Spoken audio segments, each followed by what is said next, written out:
sentiment vif qui pousse à aimer, à vouloir du bien et à aider en s'identifiant plus ou moins.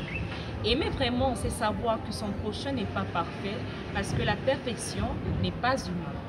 Aimer, c'est aussi aider son prochain à s'améliorer tout le temps.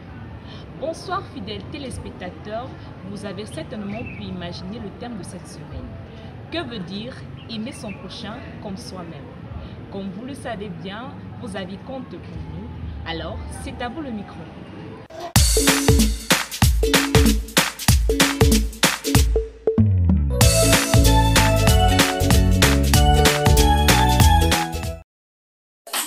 Oui, aimer son prochain comme soi-même, c'est-à-dire aimer quelqu'un, laisser tout ce que toi tu voudrais qu'on te fasse, que tu fasses aussi à cette personne-là.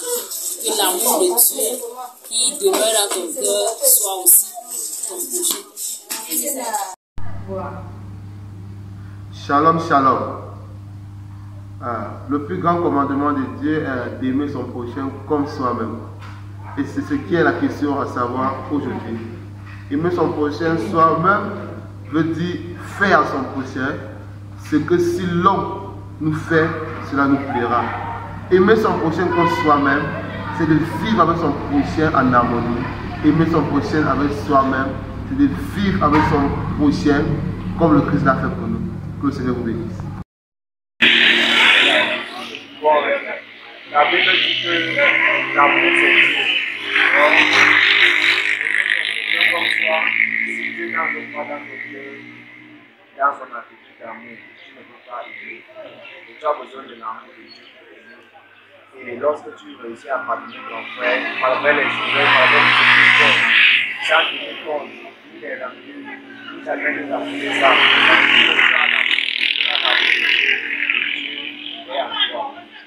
And love in general is what God has called us. And the greatest thing that is in the Word of God is loving our neighbor as ourselves. You see, what you do to your neighbor, bring it to yourself and see whether you will have pain or not. That is what I can really do. Don't do anything to your neighbor that you can do to your own self. And do the same to your neighbor as you can do to your own self. Better do it to your neighbor and allow yourself. Comme la Bible le dit, aimer son prochain, c'est de vivre pour lui. Alors, aimer mon prochain, c'est de me mettre dans sa peau. Et puis, pour moi, c'est ça l'amour. Donc, me peiner quand il se peine, me réjouir quand il se réjouit. C'est ça l'amour pour moi. Shalom, que Dieu vous bénisse. Aimer son prochain comme soi-même, c'est manifester l'amour que Christ aussi manifester au travers de nous en portant nos péchés à la croix. Donc, c'est de cette façon qu'on peut aimer son prochain en se souvenant de Jésus-Christ qu'il a aussi fait pour nous. Que Dieu vous bénisse. Shalom. Alors, c'est quoi aimer son prochain comme soi-même? C'est de donner, de traiter son prochain comme tu voudrais que toi-même on te traite. Donc, il faudrait que nous soyons tous égaux devant le Seigneur. Il ne faudrait pas qu'il y ait une différence entre ton frère ou entre tes sœurs. Donc, il faudrait que nous soyons même devant le Seigneur. Comme Christ nous a aimés, nous devons aimer notre prochain. Christ ne nous a pas demandé quelque chose en retour pour nous aimer. Il est juste mort à la croix. Alors, rendons juste à notre prochain comme Christ nous a aimés. Que Dieu vous bénisse. Et selon moi, aimer son prochain. Jésus demande d'aimer son prochain comme lui il a aimé. Donc, tu ne dois pas seulement penser à partager quelque chose, mais tu dois le faire de tout cœur, avec, même dans la simplicité et dans la politesse. Donc, tu ne dois pas faire mal à quelqu'un. Selon le pasteur, comme le pasteur a dit tout à l'heure, et il a demandé que nous devons prier pour les autres. Donc, partager tout avec les autres. Nos sentiments. Merci beaucoup. D'après moi, aimer son prochain comme soi-même, ça veut dire s'aimer. Tu ne peux pas dire aimer Dieu que tu ne vois pas et dire que tu aimes ton prochain alors que tu le vois. Si tu le traites mal, c'est impossible. Aimer son prochain, ça veut dire se soucier de lui comme Dieu nous a aimés, faire comme Dieu nous a aimés envers lui. Aimer quelqu'un veut dire, s'il fait une bêtise, lui dire la vérité, toutefois dans l'amour, sans le blesser.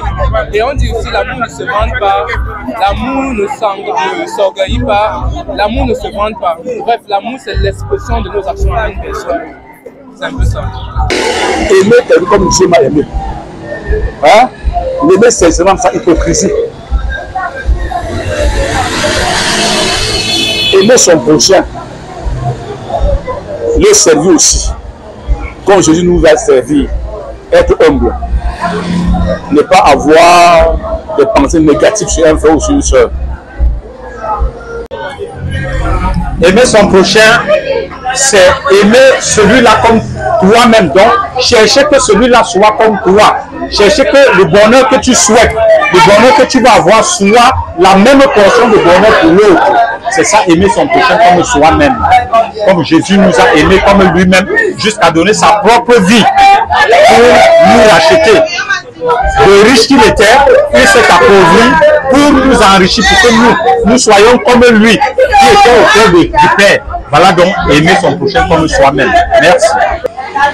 Ok, pour moi, aimer son prochain comme soi-même, si quelqu'un s'aime lui-même, parce que je ne pense pas que quelqu'un peut négliger son propre corps ou alors mépriser son propre corps. Et alors, comme nous faisons tous partie du corps de Christ, je crois que nous devrions nous aimer véritablement d'un amour sincère. C'est ça, être chrétien. Et c'est ça même le grand amour que Dieu a manifesté pour chacun de nous, afin que l'Église marche dans cette logique-là. Pour moi, c'est ça, aimer son prochain comme lui-même. Parce que Christ même lui-même nous a aimés comme lui-même. Et c'est d'ailleurs pour ça qu'il est allé sur le bois du calvaire pour mourir pour nous. Donc nous aussi, nous devions faire les sacrifices pour les autres. Sylvain Aquala a chanté, le bien-être universel, c'est vivre pour les autres. Oui, l'amour divin, c'est cet amour-là, donc qui est reconnu par les différents fruits dont l'Esprit produit dans notre chair. Et cet amour se manifeste dans le comportement, parce que le Seigneur a dit, à ceci on connaîtrait que vous êtes mes disciples, quand vous allez vous aimer les uns les autres. Et ce type d'amour dont le Seigneur a besoin, c'est un amour sans intérêt, un amour vrai, être à côté des frères et des sœurs, leur soutenir dans leurs différentes difficultés, sans arrière-pensée. C'est ça réellement l'amour divin.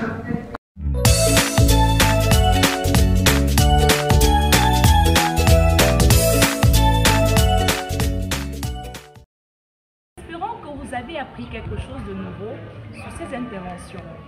Toutefois, nous pouvons nous référer à la Bible qui est pour nous un absolu. Dans le livre d'1 Corinthiens 3, versets 4 à 8, je cite: « La charité est patiente, elle est pleine de bonté.